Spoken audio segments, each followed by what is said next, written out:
Jumbo, fellow adventurers, it's Mike Dooley. Time for another spiritual tune-up. By the way, the three fingers, that's our sign. That's thoughts become things. The end-all, be-all of living in these sacred jungles of time and space on your terms. You have the magic wand. You can choose what you focus on, and those thoughts will become the things and events of your life. These tune-ups are where I answer your questions. And yesterday I talked about regret. And from that conversation, another stellar question arose. Thank you so much for having the courage to post it. Mike, my question is about mourning children that I did not try to have. I am in my 50s now, and I have never tried to have children naturally. I did not want to have children without being married. And as of the moment, I'm still single, never married. I would still like to be married, and I know that there are other ways to become a mom, such as adoption and surrogacy. How do I deal with the mourning? How do I maintain hope for a relationship? My own family. I hear you when you say that we are so loved, but it's been a lonely life for me. It's not done. It's not done. And that your question has shown up with the passion and the clarity I see from it. Oh my gosh, you have so much to look forward to in so many ways, and I'm not implying anything. So I've got a lot of thoughts here for you. Again, thanks for the courage to post that.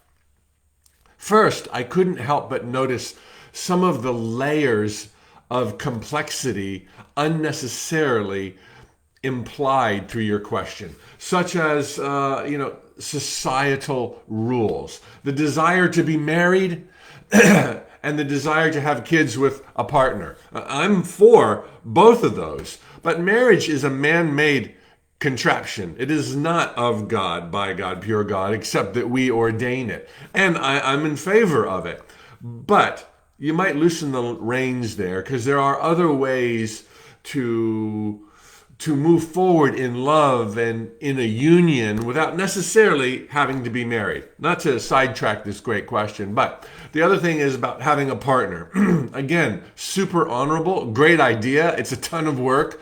But is that a must based on the infinite number of ways today that you could achieve being a guardian or having some form of a family in this modern time that might not necessitate that? Just an observation there. First off, the mourning, the sadness, the regret. You're in your 50s, you don't have a family. You've always stayed true to your high ideals, and that has meant a lonely path.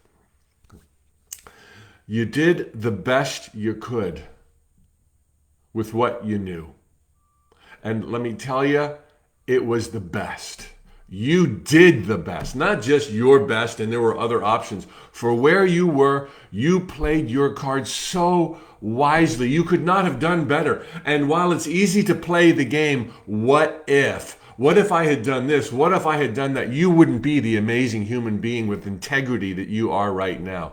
It was all for your greater good in this workbook called life. This is not reality. And the greatest gift you have created for yourself through the choices you have made in this lifetime that has led to your 50s and where you are alone right now is the feeling that now stirs in your soul. That's a feeling that even parents and people in relationships may never know.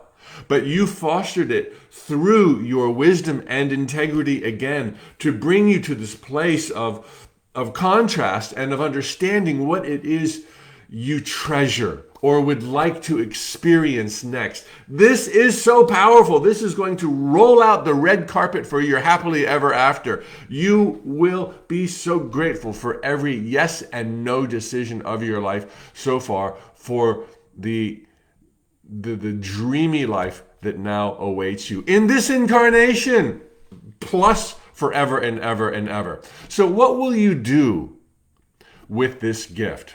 I'm going to give you a little side dish here, totally not requested. I was single, as some of you will know, most of my entire adult life. I did not get married until I hit 50. Immediately we tried to have kids, and that did not happen until I hit 53. I can tell you, even though marriage is a human institution, it's been one of the coolest experiences of my life. I am so in love with being married. It's just the greatest. Now, I wouldn't probably be saying this if I had gotten married a year earlier, much less 10 or 20 years earlier. I'm so grateful for every decision that I ever made that seemingly played to my advantage or disadvantage, because it made possible this ability to just relish and enjoy and love the union ordained by man, humanity, called marriage. This institution, as Neil Donald Walsh calls it. It is an institution, but is filled with beauty as well and love as well. And then being a father, oh my gosh, I had no idea, even though everybody tells you how amazing it is, I had no idea how amazing it would be. I am so surprised by how surprised I am every single day at how awesome it is to be a dad. So I'm giving you my 2 cents. It is all that, but it wouldn't be all that if my life had played out in a different way. Got married earlier because of pressure, or should have, or would have, or who knows where I'd be right now. Who knows where you'd be. I don't want to create negative scenarios.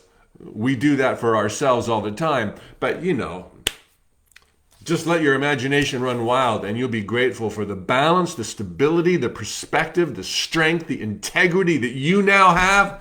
Oh my gosh, you played your cards so well. You needed to. You did the best you could. It was the best. So you're poised for greatness right now. So now that I've kind of told you how much I'm enamored of family, and I sense that you're coming there, and let me just say, this does not mean marriage is for everyone. It is not. And this does not mean parenting is for everyone. It is not. And it's possible that neither is true for you. Only you know. Never get married because somebody said it's so cool and so much fun. That's their life, okay? And who knows what's around the corner for them or you. You need to continue with your integrity, living life on your terms. Well done. Everyone listening right now, every decision you've made or not made through wisdom or foolishness is playing to your awesomeness, and things will be better than they ever could have been without those decisions. What are you going to do with the gift of the feelings you now have because of the decisions you made earlier in your life? That's the question. So I'm not done. Oh boy, oh boy.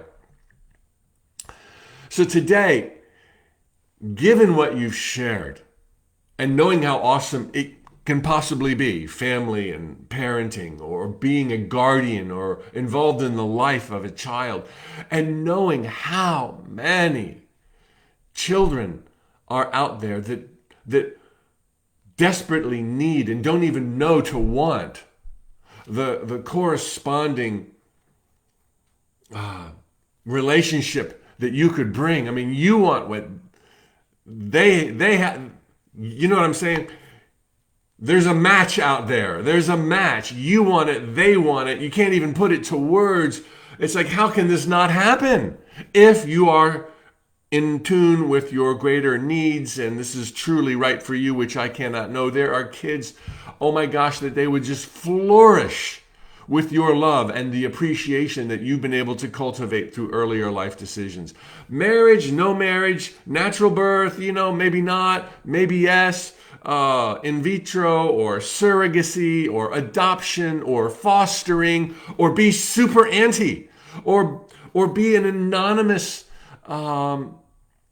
force for good in realms where there's families. Volunteer, work, go to a shelter, see who needs what, be that fairy godmother. I mean, there are an infinite number of ways that you could be immersed in a child's life, or many, many, many children's lives, whether or not as a mom. Maybe that's not it. And in the end, what matters is our human connection, and what matters is being of service. And when you're called, as you're being called, to not only find joy in your life, which you so deserve and have earned, but to bring joy and clarity in the lives of others, maybe a kid, this has to be done. There are so many ways. So get rid of the societal layers of should be married, should have a partner, should do this. I mean, there are so many different ways to make this connection that you're longing to make, to have a family, an extended family, a literal family, a metaphorical family. Be creative. Anyway, as many ways as there are for you to have an important role in the life of a child to the degree that it would be effectively a family of your own. There are so many ways. So many ways. Even if the child lived in somebody else's house, there are so countless ways. There are even more ways that you can be happy now. That's what it's about. Your question is driven as you seek to find your own space, your own place. How do I maintain hope for a relationship? How do I maintain hope for a family? I hear you when you say that we are loved, but I am alone. How do I not be alone? Choose to be happy today for the amazing woman that you are, with integrity and purpose and vision and care. You're awesome, and you deserve to be happy, and you have the ability to be happy, and do not make it contingent on a person, a partnership, a child, a family. Do not make your happiness contingent on any of those things, and then all of those things will come rushing into your life. And if it was one of the better things I ever did in my life, desperate and dateless for decades and decades and decades, was I focused on other things. I focused on my career. I focused on travel. I focused on friends. I focused on all that I could, so that when the time was ready, and I knocked on doors to have relationships. I went down those paths while I did other things. And when the time was ready, I was ready. And spontaneous combustion, the best of my life began. My life really began when I got married and had a daughter. And all of the joy I now have awaits you. Okay, I better let it go at this. Okay, but the best is yet to come. You are poised for greatness. How are you going to unwrap that gift is the only question I have for you. Thank you, everybody, for the questions that you post below on Facebook and Instagram. That's where I get all my talking points for these daily, Monday through Friday, 9:15 Eastern Time, spiritual tune-ups. And the link below and on Instagram, swipe up for tomorrow's 90-minute free workshop with Sarah Landon, who will be channeling the council. I get to ask the questions. Can't wait to hear what the council and Sarah will have to say. If you can't make the live broadcast, sign up and you can have access to the recording. But you must sign up prior to us going live tomorrow. So I hope to see you there. Either way, I'll see you tomorrow morning for the next spiritual tune-up. Thanks. Tally-ho, amigos. Lots of love. I'll let you go right away. Te amo.